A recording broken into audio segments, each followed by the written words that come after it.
sequência ao nosso estudo sobre os 10 mandamentos. Nós estamos lá no 8º mandamento, Êxodo 20, versículo 15. 8º mandamento: não furtarás. Então é muito simples. Não furtarás, qual que é o resumo? Não toma nada que é de ninguém. Pronto, amém, acabou, podemos ir embora, certo? Claro que não. Você acha que ia ser tão simples assim, né? Com certeza não. Então tem muitos detalhes que a gente tem que mencionar sobre esse assunto. Então assim, tá meio cambeta ali o coisa, mas acho que dá pra gente entender, né? Roubar e furtar é tomar posse de algo que não te pertence, seja o que for, seja uma propriedade, seja a reputação, seja o tempo de alguém, seja o cônjuge de alguém, qualquer coisa que não é seu, não está sob o seu controle, não te pertence. Se você toma sem consentimento, é roubo, é furto. É lógico que a gente entende que dentro da nossa cultura e da legislação brasileira existe diferença entre roubar e furtar, né? Tem a turma aí que sabe, o Salésio sabe, o Leandro, toda a área policial sabe. Roubar é quando nós tomamos algo de alguém sob ameaça. Se eu estiver errado, vocês me corrigem, tá? Mas é o que eu acho que em resumo simples é isso. Roubar é isso, quando você assalta alguém. A pessoa está lá quieta com o telefone dela e de repente alguém chega com a faca e vai me dar o telefone. Você está sendo ameaçado. Aí você entrega, isso é roubo. Furto é quando você deixa o seu celular em algum lugar e sem que você veja, sem sofrer algum tipo de ameaça, a pessoa vai lá e leva embora. Tô certo? Falei besteira ou tá certo? Então, acho que tá certo, né? Então essa é a diferença de furto e de roubo.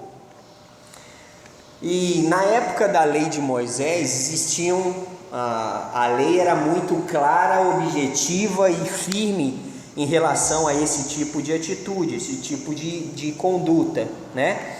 Então a pessoa que roubava ou furtava algo de alguém, ela pagava uma multa muito alta, muito pesada. Se ela não tivesse como pagar essa multa, ela era vendida como escrava para restituir, com o dinheiro da venda dela própria como escrava, restituir aquilo que foi furtado ou roubado. Olha que lei interessante, né? Acho que se essa lei tivesse no Brasil, o povo ia pensar bem antes de fazer alguma coisa. Ser vendido como escravo para restituir, é interessante. Mas vamos ver outros versículos aqui que falam sobre isso. Capítulo 22 de Êxodo, versículos de 1 a 3.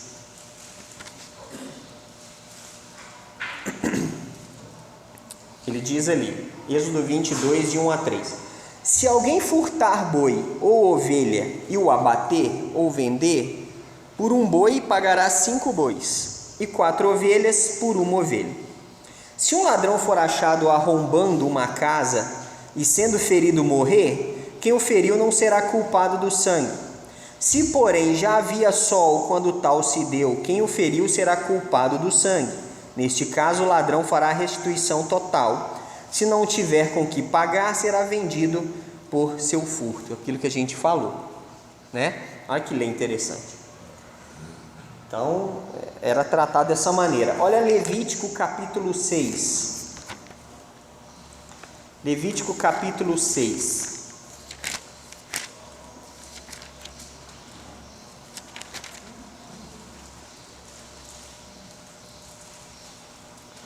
Levítico 6, versículos de 1 a 7.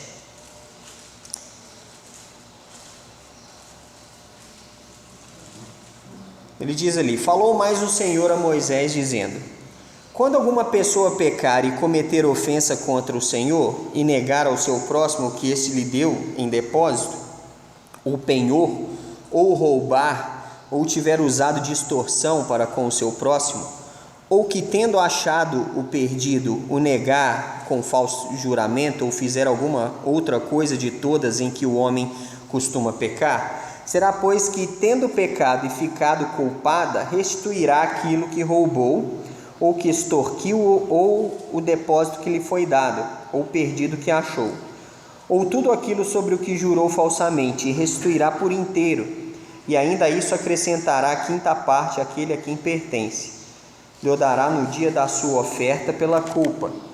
E por sua oferta pela culpa, trará do rebanho ao Senhor um carneiro sem defeito, conforme a tua avaliação, para a oferta pela culpa. Trá-lo-á ao sacerdote, e o sacerdote fará expiação por ela diante do Senhor, e será perdoada de qualquer de todas as coisas que fez, tornando-se por isso culpada. Então, olha que coisa, né? É interessante que deveria ser feito, a pessoa que cometeu o erro deveria mudar a sua atitude. Espiritualmente falando, ela apresentava um carneiro sem defeito como sacrifício a Deus, seu pecado era perdoado, mas ela tinha que pagar também, restituir aquele que ficou no prejuízo. Ou seja, o perdão de Deus era possível se houvesse arrependimento e o sacrifício, mas a pessoa tinha que arcar com as consequências do seu erro.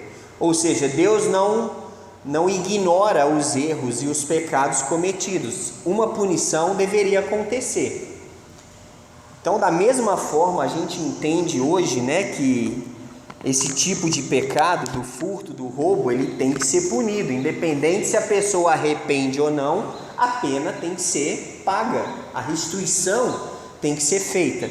Hoje a gente sabe que não existe a pena de restituição, a não ser que aquilo que foi roubado seja encontrado e assim devolvido ao dono. Mas ninguém, a pessoa que foi presa por um crime de roubo ou de furto, ela não tem que pagar a pessoa, ela fica presa. Quando fica, ela fica presa, mas ela não tem que restituir ninguém. Deveria, é o que a lei que é mencionada aqui.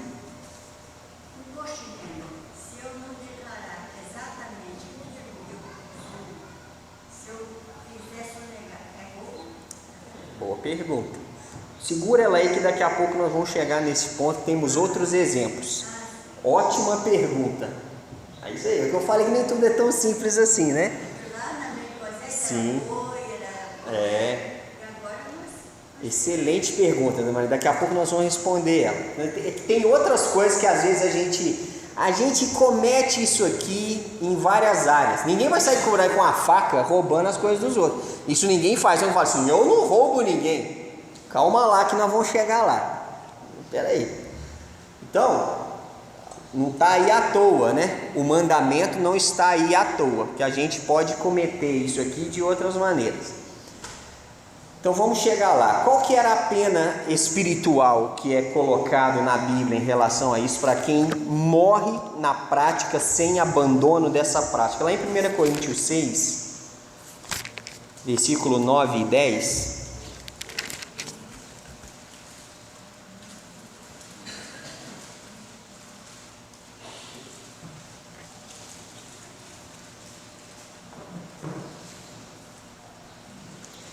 1 Coríntios 6, versículos 9 e 10,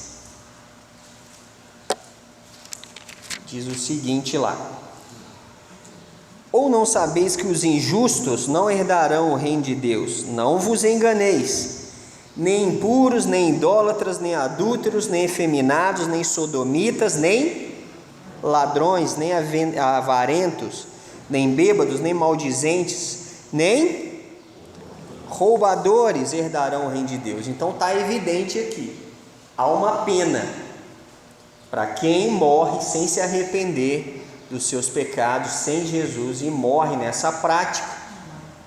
Não vai herdar o reino de Deus quem pratica essas coisas. Então existe punição para isso, é algo sério. E Deus espera que cada um se esforce para conseguir e ter as suas coisas. Tem um versículo que a gente não gosta muito dele, porque a gente lembra dele na segunda-feira e sofre, né? Que é lá o de Gênesis 3, 19. Mas a gente deve encarar sempre por um outro lado as coisas. Gênesis 3,19. Faz a gente dar vontade de ter uma conversa séria com Adão. Que fala em Gênesis 3,19: no suor do rosto comerás o teu pão, até que tornes a terra, pois dela foste formado, porque tu és pó, e ao pó tornarás. Ou seja, a gente ganha o pão com o trabalho, com a labuta. Antes do pecado as coisas eram mais simples. Não que o homem não tinha que trabalhar. O povo acha que Adão ficava deitado numa rede, quero uma maçã voando. Não. Adão tinha que cuidar do jardim. Já existia trabalho antes do pecado. Só que o trabalho não era tão penoso. Depois do pecado tudo ficou muito mais penoso, complicado.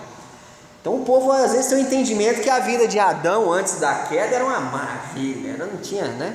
Lógico que era uma maravilha, estava no paraíso. Mas ele tinha esforço. O trabalho não era tão penoso como se tornou após a queda. Mas para a gente conseguir as coisas, tem que ser através do suor do rosto, através do trabalho, né? A não ser que alguém tenha certos benefícios na vida que poucos têm, né?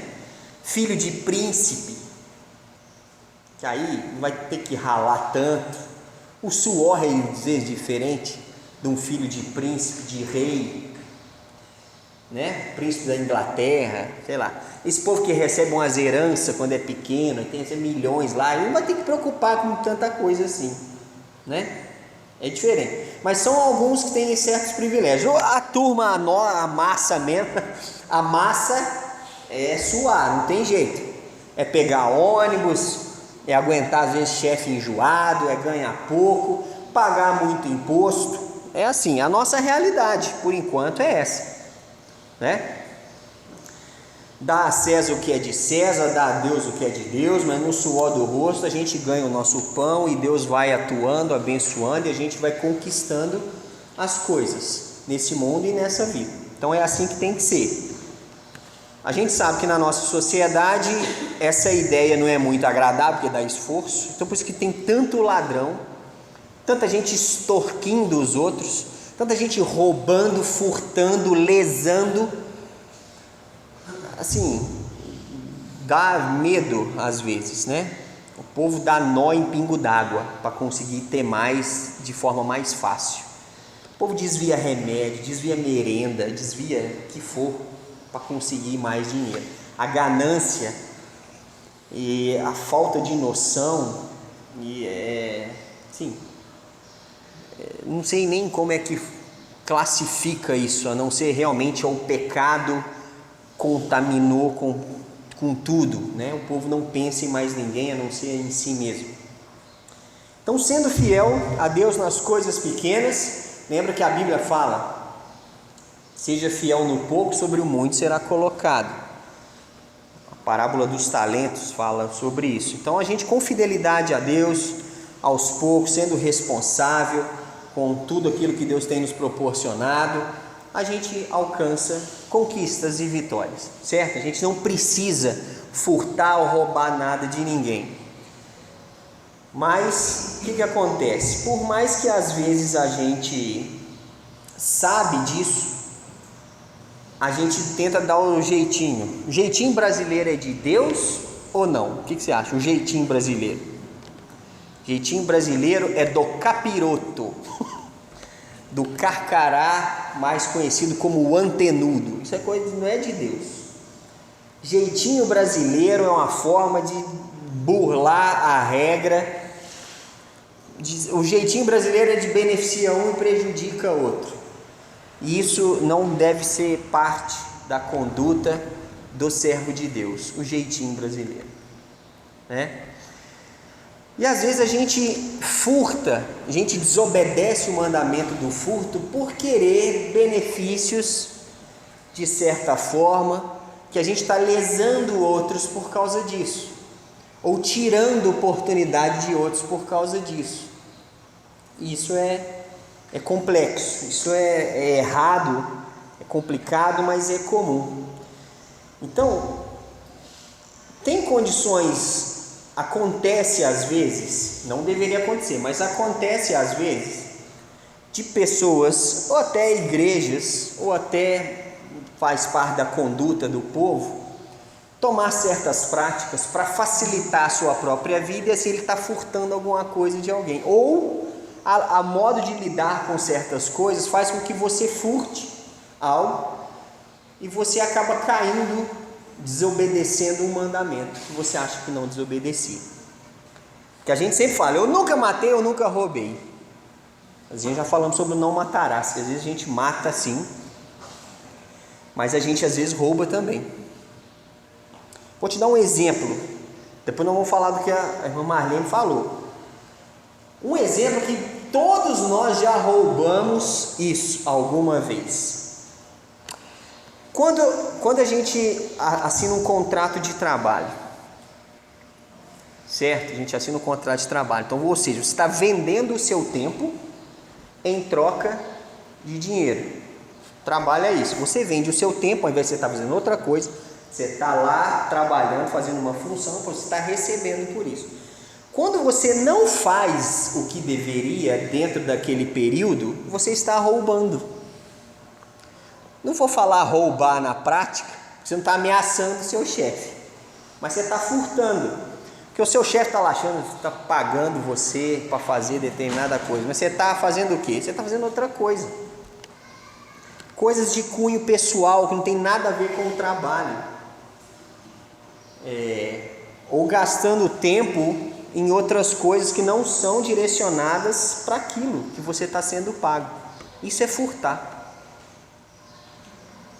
Quem nunca? Quem nunca fez isso? Mas a gente tem que ter entendimento disso. Você é pago, naquele tempo é seu tempo de trabalho. Então, estou falando que você tem que ficar aquela bitolação e eventualmente você fazer uma outra coisa. Não vou no banheiro que eu estou furtando o tempo. Eu estou fazendo uma coisa que é para mim. E no banheiro é uma coisa para mim, não é? Aí dá problema na bexiga porque ele não quer, né? Sabedoria. É ou não é verdade? Outra coisa que a gente furta muito, isso é um calo pior, talvez. Se você marca comigo, aqui na igreja, 8 horas, eu chego às 8 e você chega às 8h20, você me furtou, me roubou, aí você está até me ameaçando, você me roubou 20 minutos da minha vida. Aí agora o trem pegou, né? Não cumprir horário, você está roubando tempo de alguém.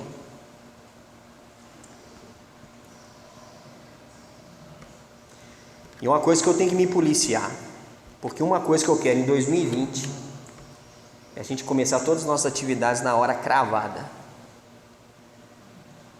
Porque eu estou roubando tempo daquele que chegou aqui para a hora e tem que ficar esperando começar. Está errado.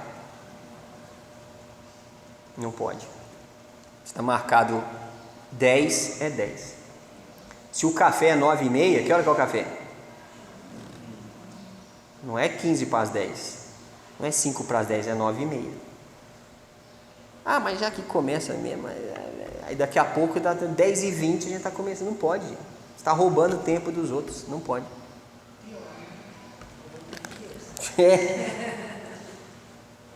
E que é pior, porque a gente tem que acelerar as coisas, começou atrasado para acabar no horário, porque acabar tem que acabar no horário, você começar não, mas acaba além do horário, a gente começa, né, começa a suar, o galo olha, a sobrancelha começa uma pulação,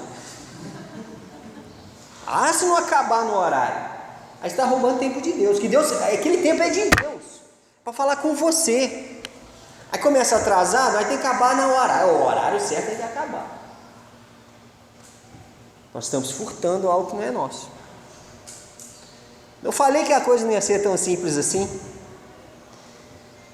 Então, às vezes, a gente furta coisas, furta tempo dos outros, furta oportunidade dos outros.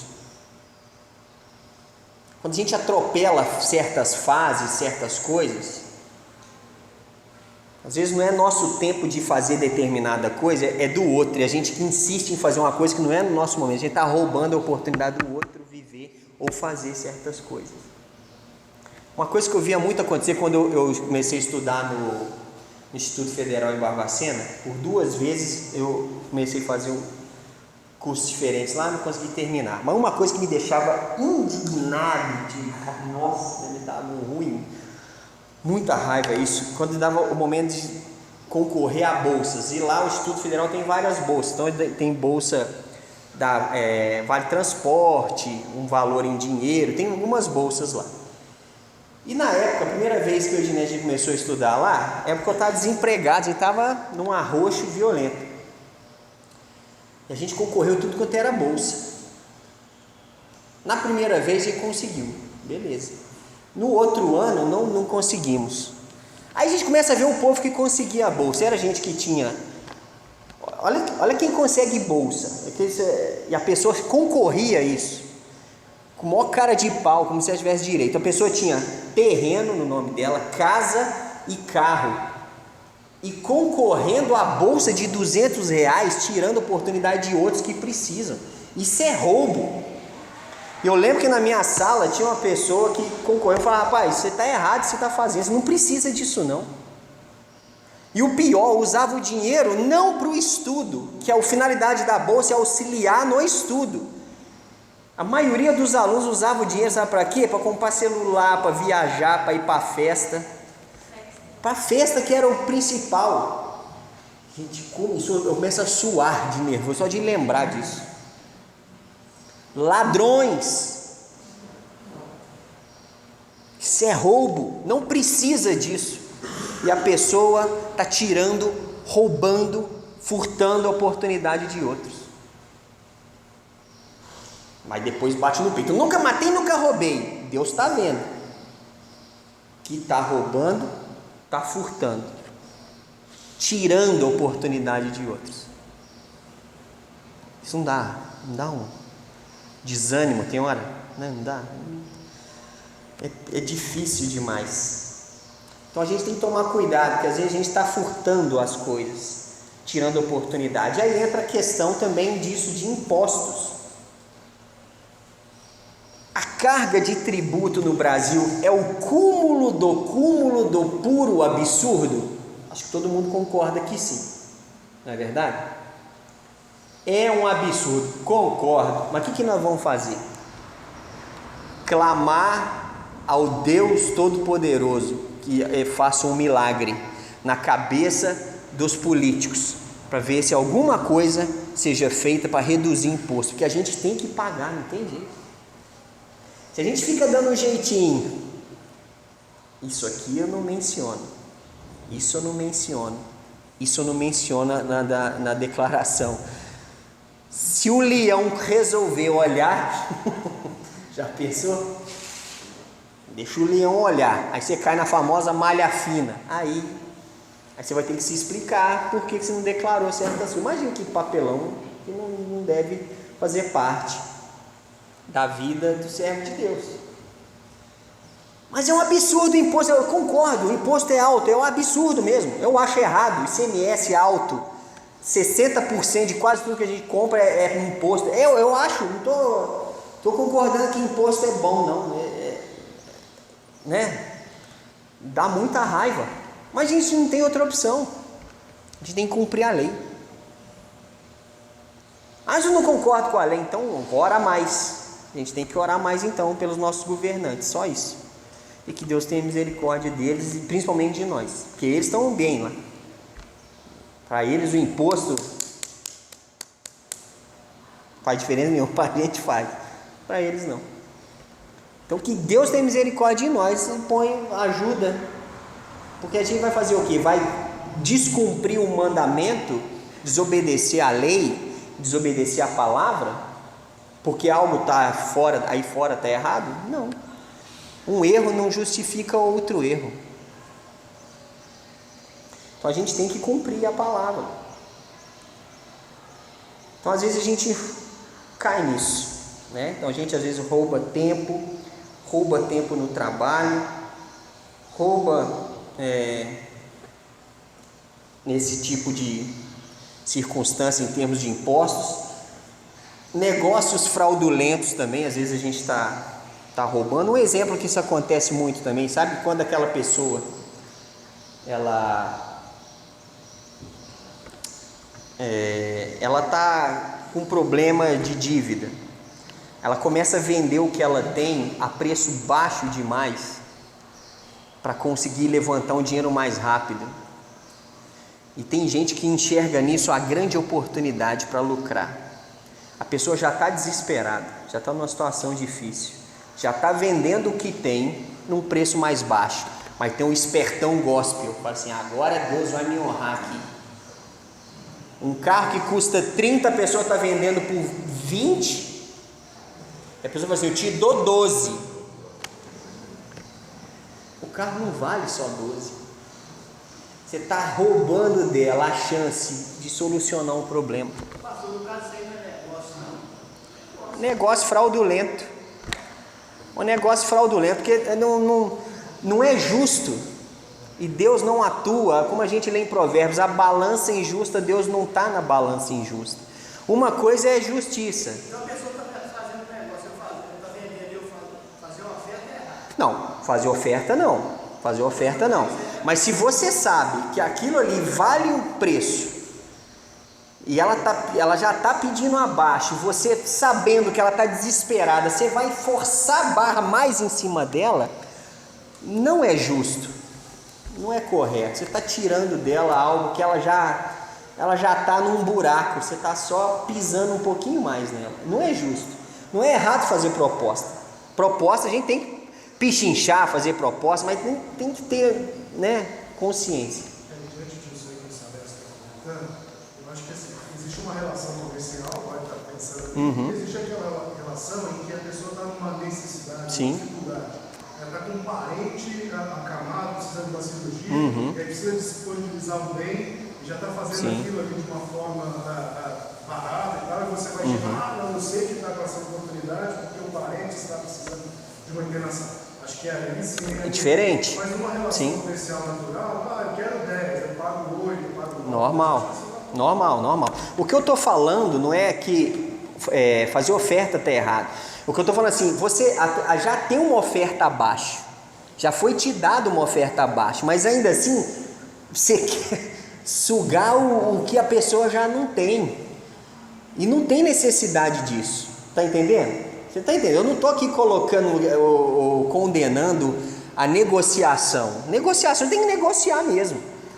Mas tem certas coisas que tem um limite aceitável, moral, de consciência do servo de Deus em relação aos outros, né? Então a gente tem que ter essa consciência disso.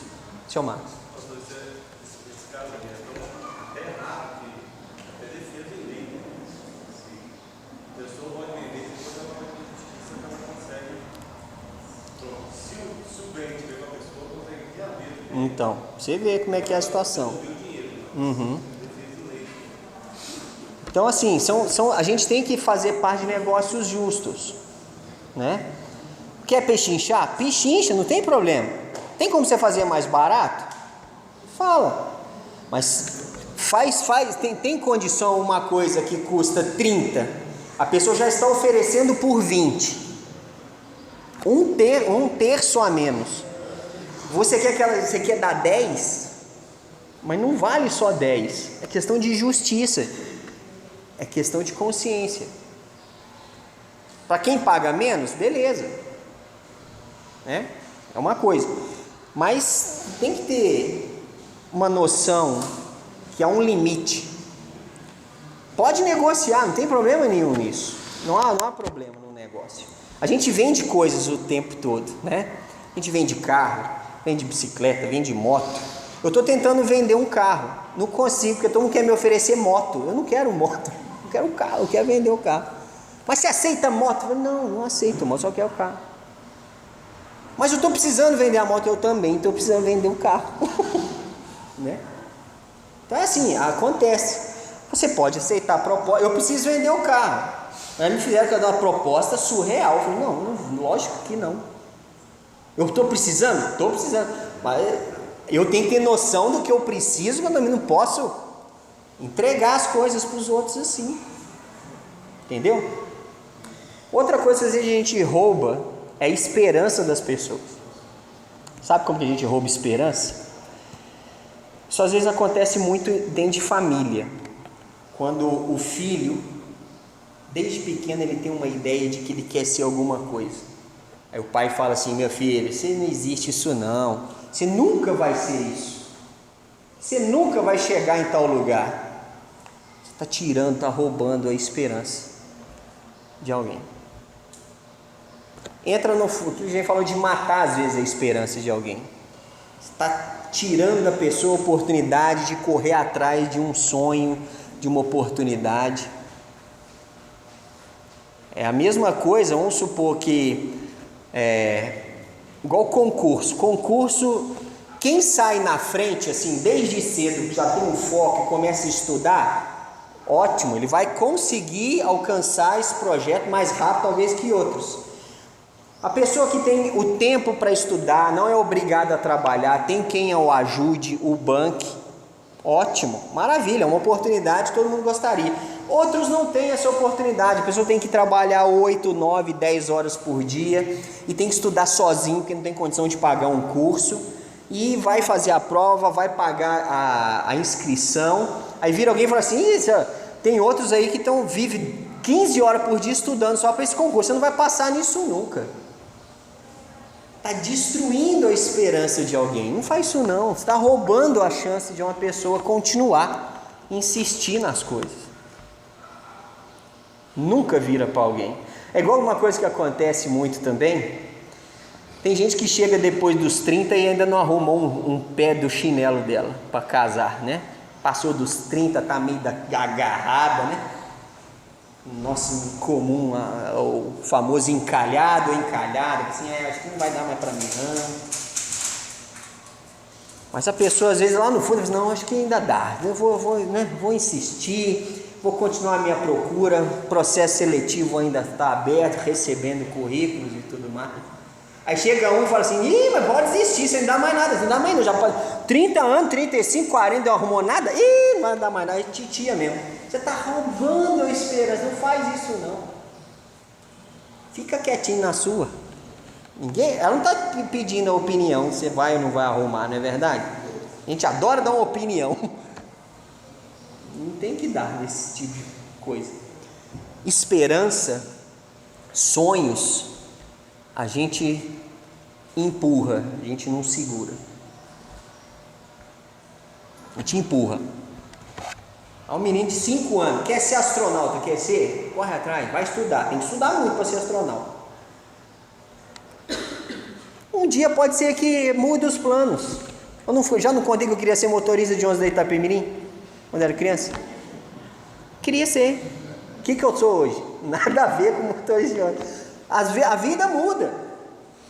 Não tem problema, mas empurra. É isso que você quer? Tem certeza? Então corre atrás. Vai que você consegue. Todo mundo pode, desde que queira. Quem quer vai dar um jeito, quem não quer vai arrumar uma desculpa e por aí vai. Estou muito velho para arrumar emprego. Vai estudar então, mas estou muito velho para estudar. Então, o que você quer que eu fale para você? Tá aí, ó. Vai estudar, vai se preparar. Vai atrás, você quer? Vai atrás. Ah, mas não tem o a mais. O a mais, a limitação é você que está colocando. E não cabe a mim, nem a você, a pôr limite nas pessoas.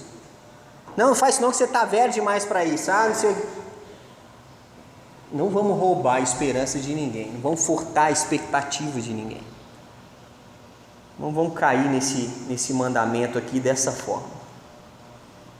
As pessoas têm que ter esperança. O que nos move muitas vezes é a esperança. O que nos move é o foco. E quando alguém não tem mais para onde correr, não tem foco, ela morre. Ela só existe por um tempo, depois ela morre. A gente tem que ter foco. A gente tem que pensar grande. Que coisa, hein? De não furtarás, vamos parar no pensar grande, né? Você vê como é que são as coisas. Então, irmãos, é o seguinte: não furtarás é muito presente para nós em várias áreas. várias áreas que a gente tem que cuidar. Nos nossos relacionamentos comerciais, nos nossos negócios, que tudo seja feito de forma justa, clara, cuidadosa, para que a gente não dê brecha para o inimigo. Nos nossos relacionamentos pessoais, tudo seja claro, que a gente também não furte nada, o tempo, a esperança, as oportunidades, que a gente não tire de ninguém aquilo que é dele. Que a gente seja criterioso nesse ponto. A gente seja criterioso e tenha a nossa consciência limpa diante de Deus e alcance resultados satisfatórios, resultados grandiosos, quando a gente faz aquilo que nos cabe, dentro das nossas possibilidades, forças, e Deus vai nos conduzindo a conquistar aquilo que Ele tem para nós, no nosso futuro. Fraudar, defraudar, prejudicar, por lucro que seja, não deve ser uma prática que cabe ao servo de Deus, jamais, de maneira alguma. No meio da igreja a gente vê muita extorsão no meio evangélico, não vê? Usando o nome de Deus para tirar coisas dos outros. Vem participar da campanha tal, dá tudo que você tem, você vai ver Deus honrar. E a pessoa faz. Extorsão. Isso é crime. Isso não pode acontecer. Isso é inadmissível, ainda usar o nome de Deus nisso. Esse está pendurado pelo pé já no fogo. Se Deus soltar o dedo, ele cai. Está esperando ver se a ficha cai e ele se arrepende. É triste isso, mas não pode ser uma coisa que convém a nós como servos de Deus e pessoas que conhecem a palavra. Não furtarás. Duas palavras pequenas, mas que a gente tem muito a pensar sobre isso.